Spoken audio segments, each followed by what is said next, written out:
We're going to try and start on time this morning. I'm Valerie Lewis, co-owner with my sister Monica Holmes of Hickleby's Bookstore in Northern California. And I am delighted to moderate this panel of some of the best editors of young people's books in the entire publishing industry, and they're right here. Let me introduce them to you quickly. On my left, I have Toni Markiet from Harper Collins. This is Toni. And on her left is Lauri Hornik from Dial. And then we have Gillian Levinson from Razorblade, I started to say, from Razorbill. And on her left is Jason Rekulak from Quirk Books. And on the far end, Elise Howard from Algonquin. Yeah.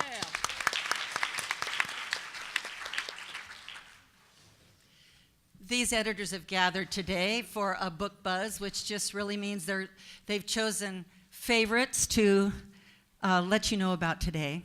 And we're going to begin with my charming person on my left, Toni Markiet, who's a senior executive editor at Harper Collins Children's Books, and she's been there for a long time. She began her career in 1973 as editorial assistant to Charlotte Zolotow. For some of you who might not know that name, one of the pillars of children's publishing, both as an editor and as an author. She also had the pleasure of having the legendary Ursula Nordstrom in the large, fancy office adjacent to her postage-sized cubicle. During her 40 years at Harper, she's had the pleasure of working with authors including Shel Silverstein, two-time Newbery Honor medalist Lawrence Yep, Caldecott medalist David Wiesner, picture book innovator Lois Allert, as well as picture book icons Maurice Sendak and Eric Carle. She's also working with the C.S. Lewis estate on all things Narnia.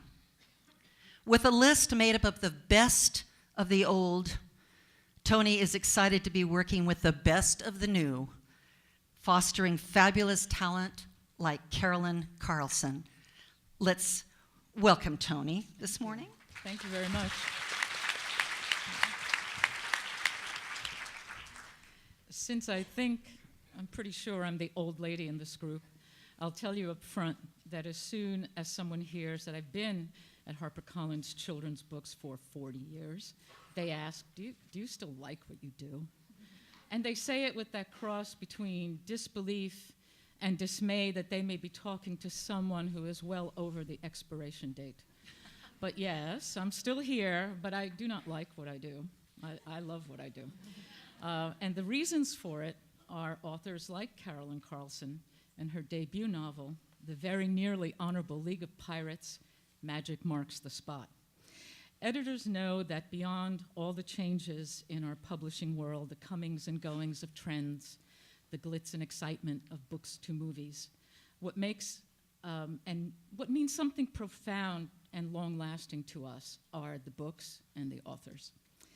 So I'm excited to be on this Editor's Buzz panel because buzz is exactly what happened in my brain the minute I started to read Carolyn's book, which is a rollicking pirate yarn that grabs you by the bootstraps and never lets you go. Actually, the buzz started with that title alone, The Very Nearly Honorable League of Pirates. It already told me a lot. It told me the author had a sense of humor and loved words, and that I was in for something clever, sassy, and even a tiny bit irreverent. I got all of that and more from page one.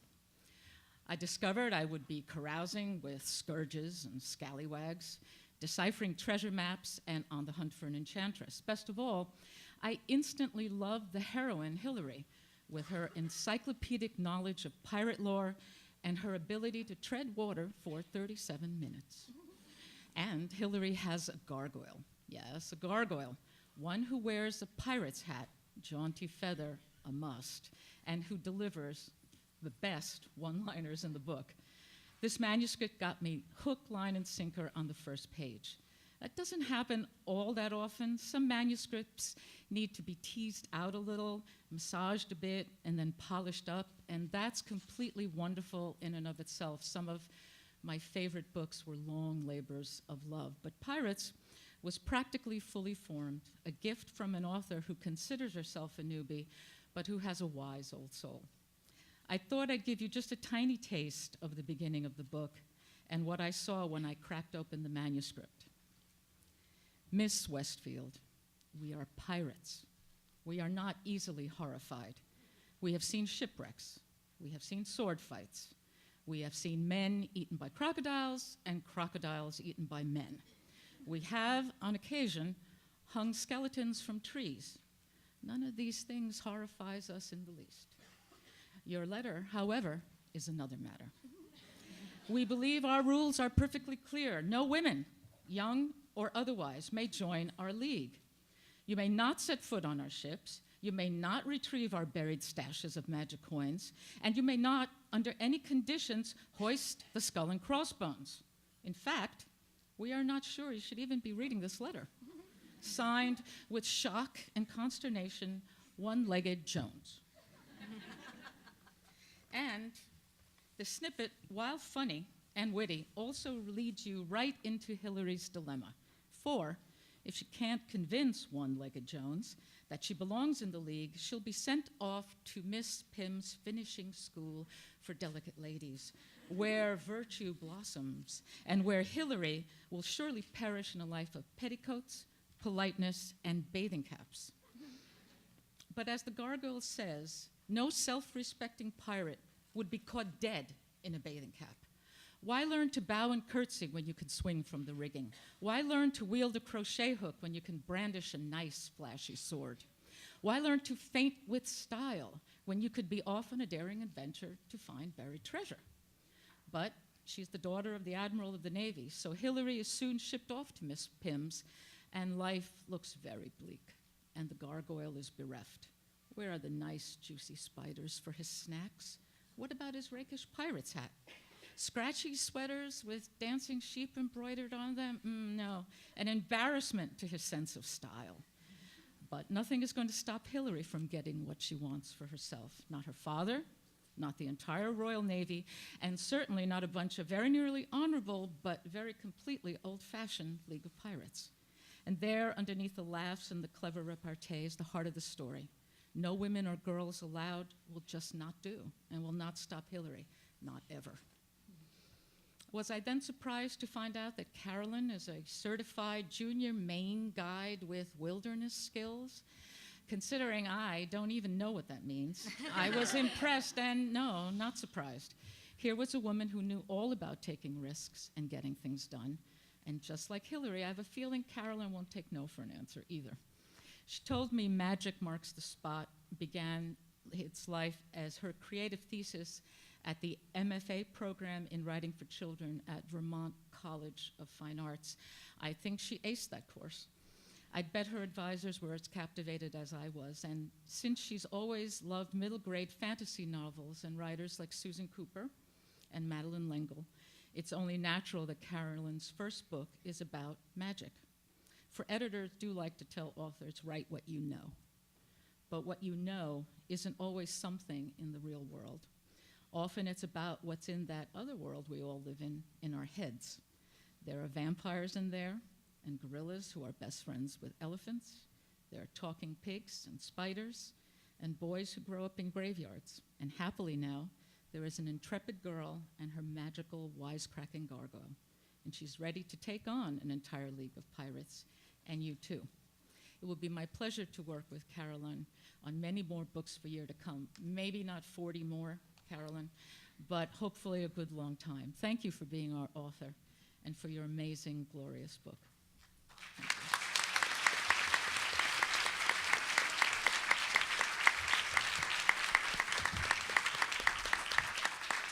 Thank you.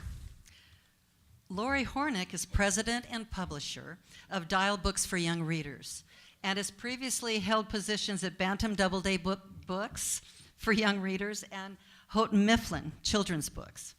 She's a graduate of Harvard College, lives in Montclair, New Jersey with her 8-year-old daughter. She's edited such talented authors and illustrators as Richard Peck, Nancy Werlin, Jerry Pinkney, Kadir Nelson, Lauren Tarshus, and Tao Nu, and David Small. Welcome. Thank you. Thanks. So when I started brainstorming how to write this talk, I was trying to come up with ways to count by sevens. The book is counting by sevens. So I thought maybe the 7 great virtues or themes of the book, or maybe the 7 classic novels that share the heart and soul of this one. But that quickly felt way too gimmicky, and there is nothing gimmicky about this beautiful book. What I want all of you to come away with more than anything is that this novel is one that touches you to the core, and it makes you love people more than you already do. By loving the one-of-a-kind, awkward, funny, sweet oddballs and counting by 7, you realize that everyone you meet has the potential to be lovable, and maybe you want to make more of an effort to get to know them. This is a story with 2 big resonant themes, the outsider experience and the true meaning of family. Willow is the center of this tale. She's a 12-year-old genius, which certainly makes her an outsider at her school. Neither the kids nor the teachers can figure her out, even though she's trying very hard to figure them out. She gets a perfect score on a standardized test, and so of course she's sent to the guidance counselor. She must have been cheating. Well, to the counselor's credit, he realizes right away that she's a genius, not a cheater. To his discredit, he thinks he might use her genius to help him get ahead in the stock market. It's this kind of offbeat character and plot decision that makes Holly's book unique and exhilarating. Each character has quirks you've never seen or read before, and yet each one is fully alive on the page. It might be Holly's background as a screenwriter and director that makes each scene in this book so vivid, so spare and vivid. There's a real poetry to each of the scenes in this book and to each of the pieces of dialogue. It's a book that will have you regularly highlighting or jotting down lines because they sing and they tell a story about all of us, not just the 7 particular people in these chapters. There are 7 main personalities here, and we're given chapters in each of their points of view.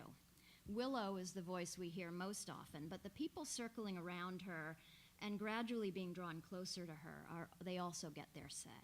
They're a mix of kids and adults, a more varied cast you won't find, and yet this is the group that becomes Willow's family. Her parents have been killed in a car accident, you see, and this girl, who hasn't really connected with anybody except those parents, is now alone, and amazingly, she weaves her roots around a collection of people who, well, in a garden, might be considered weeds. One of Willow's interests, one of her uses of her genius, is gardening, and Holly's use of plants and gardens in this book is one of my favorite, most touching aspects of the book. A sunflower was an alternate idea for the cover, and an acorn, and when you read the book, you'll understand why. So Willow and these other wonderful oddballs who are newly in her life, they're all sort of weeds of society, and yet together, and led by Willow herself, they grow into a strong, cohesive garden. It's a surrogate family of such beauty that it's hard for me to discuss them without getting corny. But Holly knows how to write them without getting corny.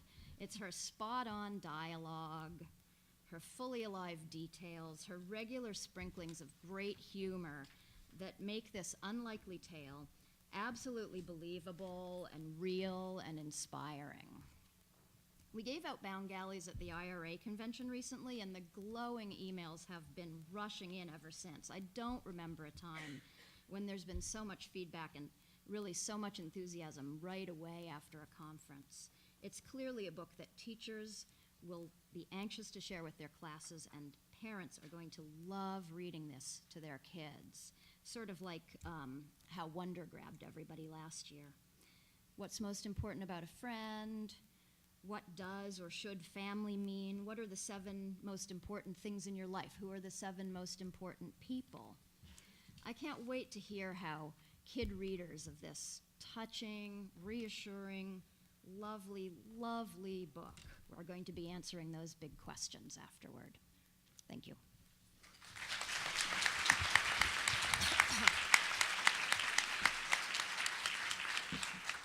Thank you, Gillian. No, I'm not going to thank you. I'm going to introduce her. Gillian Levinson edited last year's BEA YA Buzz panel selection, Colin Fisher by Ashley Edward Miller and Zach Stentz. She's also the editor of the New York Times bestselling Across the Universe series by Beth Revis, New York Times bestselling author April Lynn Pike's upcoming novel Earthbound, award-winning author Robert Paul Weston's new rhyming middle grade novel Prince Pugly of Spud and the Kingdom of Spiff, and other titles. I often wonder what people who are not in this industry think if they ever overhear our phone calls with what we're doing. Anyway, she's a Phi Beta Kappa from the University of Pennsylvania, and she joined Penguin's Razorbill imprint in 2009. Welcome, Gillian. Thank you.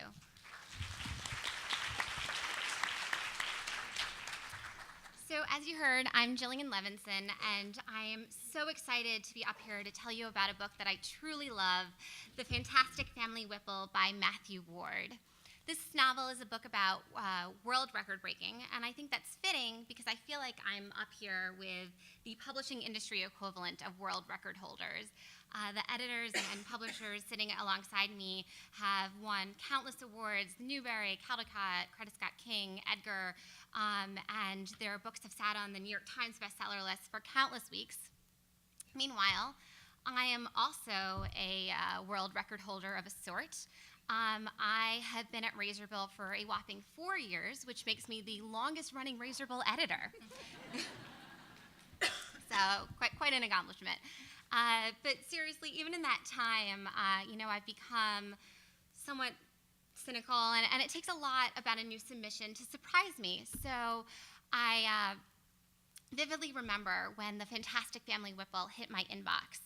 I had come home on a Friday night, and I must have gone to a restaurant or something, because that's what I do. And I got into bed, and I had my iPhone, and I checked my work email because I'm totally paranoid. And I saw that my boss, Ben Trank, had forwarded a submission from the illustrious Laura Rennert. And because it was Laura, and because the concept sounded so great, I dug right in. And I remember being just I was in such awe of what Matt did, and that's Matt sitting right there, by the way. And I was cracking up, and I was amazed at how whimsical it was, and I was like, oh my God, we have to buy this. So when I came back to work on Monday, I told Ben, we need to buy this book, and so we preempted, and we got it, and I was just so pleased because I feel like Matt has created the most perfect middle grade novel. I love it because it wraps a classic middle grade message. Caring about people is what makes one most special of all, in a fun, unusual story about world record breaking, unsafe sorts, and solving mysteries. The novel really takes the world record breaking conceit to the furthest extent possible. It's about a family who has broken more world records than any other family on Earth. Of course, as these things go, there is one blight on the family name: 11-year-old Arthur Whipple. Unlike his 12 brothers and sisters, who have broken world records like most accomplished 4-year-old painter and most creme brulee eaten in 1 minute, and really crazy stuff, and highest number of matching outfits worn by a stuffed toy and its owner, Arthur unfortunately hasn't broken a single solitary world record. But that's not for lack of trying. He desperately wants to see his name in the pages of the Grazelby Guide, the novel's equivalent of the Guinness Book. And he's attempted such feats as longest time standing on 1 foot and longest time without sleeping, because if you're trying to break a world record, not sleeping feels like a fairly easy one. You just need perseverance and coffee. But, unfortunately, it's to no avail. All of that changes, however, when the Whipples suffer a series of catastrophes and the toughest competition of their lives from the Goldwins, another world record-breaking family that has just moved to town. Rumor has it that a mysterious family curse is to blame for the Whipples' recent misfortunes, but Arthur suspects that it may have something to do with a pair of irregularly sized and unusually menacing clowns who always appear right before things go wrong. So if you're afraid of clowns, I don't know if this is the book for you. But unfortunately, no one will listen to Arthur's theories. No one, that is, except for Ruby Goldwyn. And as I'm sure you'll remember, the Goldwyn family are the Whipples' arch rivals. So it's a bit of a risky choice to align with Ruby, but Arthur takes it. And with her by his side, he may have what he needs to solve the mystery behind the catastrophes, save the Whipples from impending doom, and maybe finally prove that he too deserves the family name. So it's a lot for an 11-year-old, but to give you a sense of what it's like to read the book, I would say imagine the Guinness Book of World Records as a novel written by Dahl with some of the family elements of the Penderwicks, and you'd have a pretty good sense of what it is that makes the fantastic family Whipple tick. The novel, the world featured here is one of the most unique and compelling ones that I've seen in forever.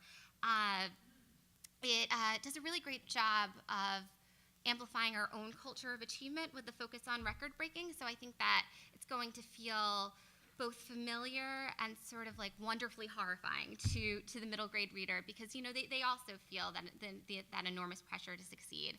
But it's a super fun world with details that include French toast so large that it needs to be lifted in by helicopter, pasta that can serve as a lifeboat, cake so dense that it's used as a prison doorstop. There's mother-child knife throwing. It's not as gross as it sounds, but it's out there. And then there are elephants, jetpacks, and more. So it's really a very colorful world. But it's also the characters who make this book so special. They're super eccentric. There's a cook with a gambling problem who's trying to make good, and a man so hairy that he is literally mistaken for a monkey. And there's a boy who plays the accordion nonstop. He could be sitting at the kitchen table, and their kitchen table's like a giant kitchen table, it's not a regular kitchen table, and eating breakfast, and he's still playing that accordion. So it's just this really unusual group of people. But all of that said, at the end of the day, this is really Arthur Whipple's story, and readers should find him to be an incredibly relatable and sympathetic protagonist. After all, who, like Arthur, hasn't felt at one time or another like their accomplishments don't quite measure up to those of everyone around them? As you may have guessed from my opening remarks, I feel that way just sitting on this panel. But, it is what it is. One person whose accomplishments do measure up, however, is Matthew Ward, our author. He's probably the tallest person sitting in this auditorium, so he definitely measures up. And in a previous life, Matt was a graphic designer and the world's first TiVo ambassador. That's a real thing. And now he's the stay-at-home dad of 2 boys, Henry and Miles. Miles is actually just born this past Friday.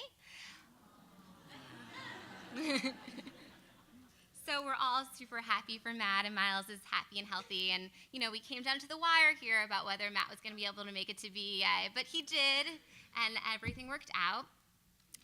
Matt is also a great self-promoter, and he's been putting videos of himself attempting to break world records online on his website. So you should check it out. But one of the reasons why these videos are so much fun is because they feature his 3-year-old son, Henry. So if you're trying to look for inspiration in terms of breaking world records of your own, you can consult 3-year-old Henry. He's very good. And I, in fact, was so inspired by Matt's world record-breaking attempts that I attempted a world record.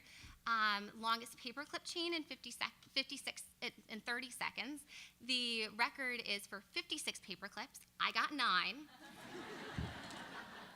But, I tried. And but seriously, it was a fun exercise because it really gave me a sense of the spirit of the novel. It's this great fun of breaking world records, and that combined with the unusual cast of characters, this really wonderful, unique world, super relatable protagonist, and Matt, our fantastic author, that make us so excited about the book, The Fantastic Family Whipple, and about Matt's career. And we're just so honored to have him a part of the Razor Bowl team. So we want to thank BEA and all of you for listening, and we hope you'll check out Matt's book. He'll be signing it too, and he'll be on the Authors Buzz panel later. And yeah, so thank you very much.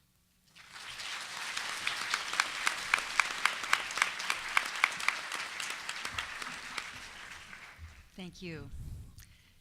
Jason Rekulak is a publisher of Quirk Books. It's an indie press based in Philadelphia. He's been working there for 13 years. His most well-known acquisitions include the #1 New York Times bestseller, Miss Peregrine's Home for Peculiar Children by Ransom Riggs, the epic mashup, Pride and Prejudice and Zombies by Jane Austen and Seth Grahame-Smith, and the Edgar Award-win mystery, The Last Policeman. Watch this. That's not it. The Last Policeman by Ben H. Winters. I'm going to try some more tricks later when I'm smarter. Well. All right, hi everybody. Nick and Tesla's High Voltage Danger Lab. This is the first book in a new series, but before I tell you about it, I want to say a few words about a TV show called MacGyver. I think we probably all agree that MacGyver was the single greatest TV show of all time. You'll recall that MacGyver was a secret agent who never carried a gun. Instead, he was armed with a Swiss Army knife, a roll of duct tape, and an encyclopedic knowledge of science and engineering. And at the climax of every week's episode, MacGyver would find himself in a crisis, and he'd improvise some kind of device to save the day. In my favorite one, there's a senator whose heart stops beating. There are no doctors, there are no medics. MacGyver is the only one who can help. So he grabs the only objects in the room, 2 ping pong paddles, and an alarm clock. And he builds a defibrillator, which he uses to jolt the senator back to life. Again, if you haven't seen it, it's the best show ever. And I mentioned MacGyver because I feel like Nick and Tesla, the heroes of this new series, are his literary descendants. Nick and Tesla are bright 11-year-old kids living in the tiny city of Half Moon Bay, California. They're very curious kids with very scientific minds. They're drawn to all kinds of mysteries. And when they find themselves in trouble, which they do every few chapters, they are forced to engineer all kinds of crazy contraptions to save the day. Now here's the best part. Unlike MacGyver's ping-pong paddled defibrillator, Nick and Tesla's projects actually work in real life. And the authors have included illustrated how-to instructions throughout the story. So every few chapters, the narrative is interrupted by blueprints and schematics for another homemade Nick and Tesla creation. So there's one scene where the kids are trapped in a room, they're locked in a room, they need an electromagnet, and they make it out of a D battery, a wire, and a nail. In another scene, they need a security system, and they make it out of 2 quarters and a string of Christmas lights. Most of these parts you already have in your basement. The rest you can easily get at Home Depot or Radio Shack or Walmart for a couple bucks. They're great rainy day activities, and of course, they are a terrific way to introduce kids to fundamentals of science and engineering. One reason I really like this book is that you don't see a lot of kids like Nick and Tesla in children's fiction anymore. Back in the 60s, they were everywhere. You know, if you look at old kids' books from the 60s, which have these awesome covers, the kids are always down in the basement, and they're building rockets and robots and satellites. And today, of course, you know, middle grade fiction, I feel like it's still largely dominated by fantasy. You know, you see the covers with the wizards and the dragons and the crossbows. And if you have a problem, you wave a magic wand and you make it go away.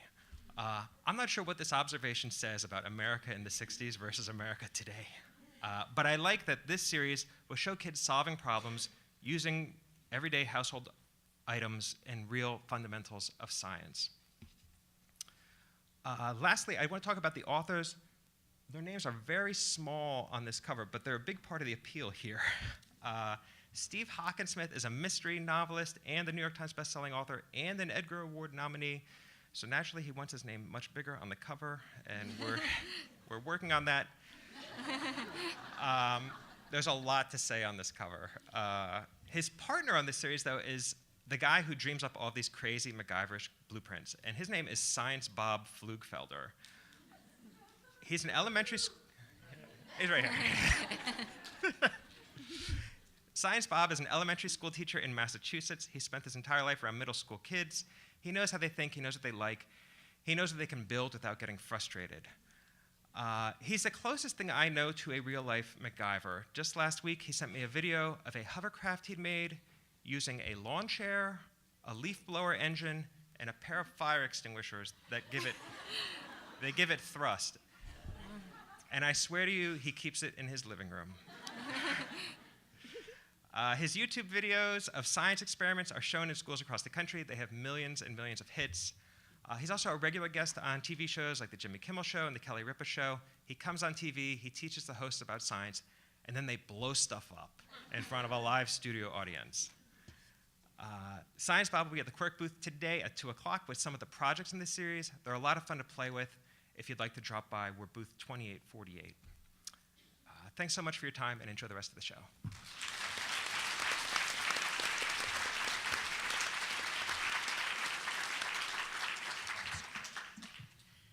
In November 2011, Elise Howard joined Algonquin Books as editor and publisher of their Algonquin Young Readers. Prior to that, she was senior vice president and associate publisher at Harper Collins Children's Books, where she provided editorial oversight for the Harper Teen and Harper Imprint fiction programs. In addition to her program management and list development and the acquisitions she's brought in, Elise also edited many books on the Harper list, including titles by Avi, Lynn Reed Banks, Chris Lynch, Rachel Vale, Will Hobbs, Ben Mickelson, Neil Gaiman, and actually Neil Gaiman's Newbery Award-winning Graveyard book. Before that, though, she was at Avon Books, and Avon Books for Young Readers, where she launched the first trade paperback imprint exclusively for teen readers.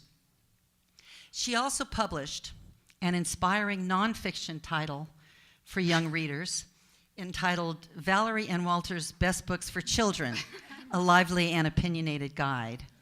And if, for any of you that don't get the inside joke, that was my book. Welcome, Elise.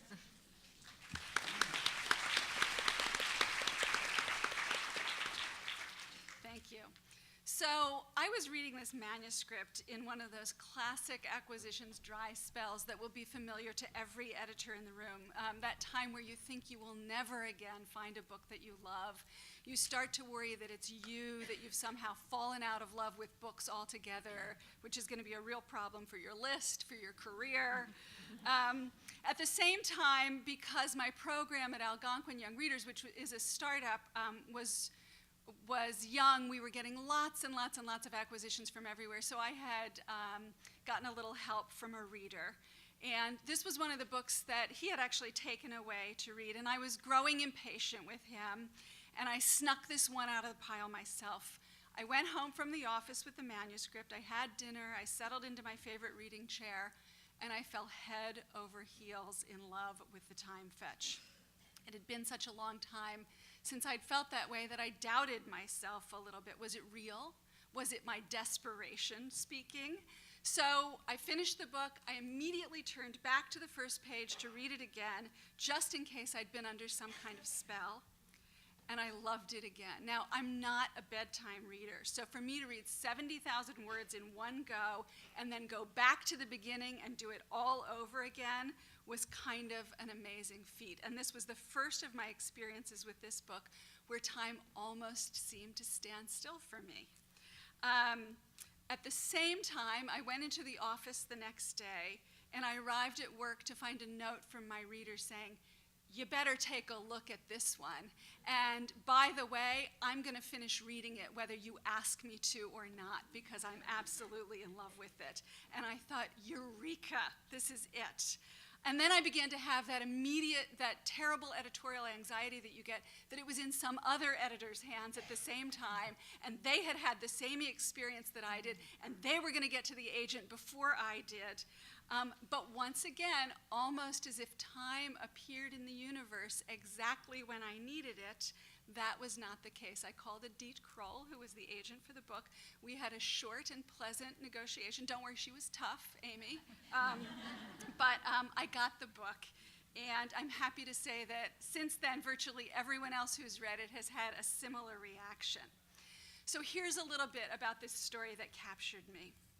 Under normal circumstances, a time fetch, which is an object that looks a little bit like a rock, sends out its foragers into our world to collect just those moments of time that are wasted or that are unneeded, those moments that will never be missed or regretted. If you've ever asked yourself the question, where did the time go? Chances are that you have had an encounter with the foragers from the fetch. So once the foragers have gathered all the time that the fetch will hold, the fetch then rests, waiting in our world to be called back by the keeper, who distributes that gathered time wherever it's needed in our universe and in other universes. So when Edward, a middle school student, remembers as usual at the very last moment that he needs to bring in some weird kind of rock for science class, he goes out into the backyard and grabs the first thing he can find from his yard, from the yard of the Brooklyn brownstone where he lives with his slightly daffy Aunt Kit. Of course, it's no rock. It's a sleeping time fetch. And this disturbance of the fetch wakes its foragers too early, and they begin to multiply and they gobble up too much time. Suddenly, buses are racing down streets too far behind schedule to pick up their passengers. Buildings and sidewalks begin to disappear. The fabric of time itself begins to unravel. Only Edward and 3 other classmates who have also touched the fetch can see and understand what's happening. There's the self-named Phoenix, who's also known as Edith, her given name, who to this point has existed only to torment Edward, or so it seems to him. Danton is the kind of easygoing, self-confident kid Edward always steers clear of, lest he get pulled into some kind of group activity or team sport. Bridget is a brand new girl at school. She's painfully shy, and she's mysteriously silent. No one has ever heard her say a word. But they've all touched the fetch before everything began to spin out of control, and they're bonded in their recognition that something very, very strange is going on. So naturally, it's up to them to stop the foragers, to reverse the course of the damage, and to save the space-time continuum, all before the arrival of the solstice, when the barrier between our world and other worlds is at its most fragile. So to support this fast-paced adventure full of twists and turns, Amy has created a mythology with Brooklyn's Prospect Park at its hub. Of course, this will naturally appeal to the New Yorkers in the room. Amy uses the park's landmarks from Dog Beach to the Nethermead to Lullwater Bridge to my very favorite, the Panther Gates, in a way that will draw in readers who have never even heard of the park. If you think of what E.L. Konigsberg managed to do for the Metropolitan Museum in the Mixed Up Files, that's what Amy does for Prospect Park in the Time Fetch. One of the reasons that Amy's invention works so well is that she's the author of well-reviewed novels for adults that explore some of the same themes in this book, and her writing in those works has been noted for its lyricism and its smooth pacing, and that's also abundantly evident in this book. Amy's also a terrific researcher. She seamlessly integrates her own deep interest in winter and solstice myths and traditions into the book, and that, of course, will make it great for classrooms and for teachers. The witches in this book, for instance, are based on the Three Furies. Edward's Aunt Kit is a connoisseur of various winter holiday traditions. One of Edward's teachers made me think of solstice traditions in a way that I never had before. What would you do if every year the days started getting shorter, lights started disappearing, the air was colder, and it looked as if time could disappear completely? All you knew was that last year, when everybody got together and sacrificed a strong, handsome man to the handmaids of Dionysus, the days started getting longer again. Coincidence? Maybe. But you might just want to do it again to make sure. So in addition to all of this great solstice mythology, educators will appreciate the other folklore that Amy brings into the novel, positive images of teachers and families of various configurations, and multi-ethnic characters who are just a regular, ordinary part of the story. There's also a really terrific positive character message in this novel that comes through simply in the way the kids totally accept the necessity of banding together to combine their talents, and in their curiosity without judgment about one another's personalities. There are a lot of terrific, overt anti-bullying stories out there, but I just love how this story models a strong example of how adolescent relationships can work at their best as Edward and Phoenix and Danton and Bridget come together with very little hesitation to try and solve the gigantic problem that is put before them. Amy's here with us today. Amy, do you want to just stand up and wave?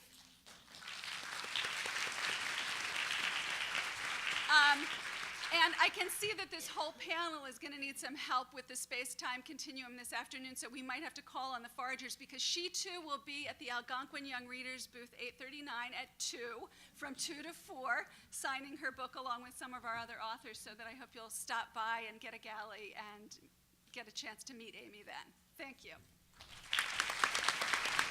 Now, before anybody moves, several of you have mentioned that your authors are here in the audience. Can I have you introduce them and have the authors stand up so they can be recognized by all of us? Who's the first that has someone? Carlson. Carolyn, stand up. Carolyn is here. Carolyn Carlson, good.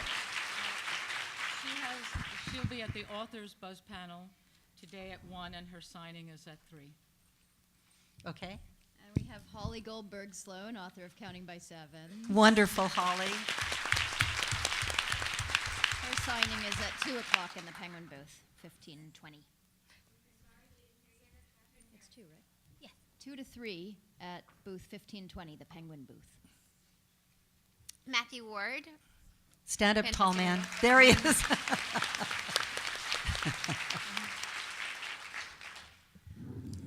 I have Science Bob Pflugfelder.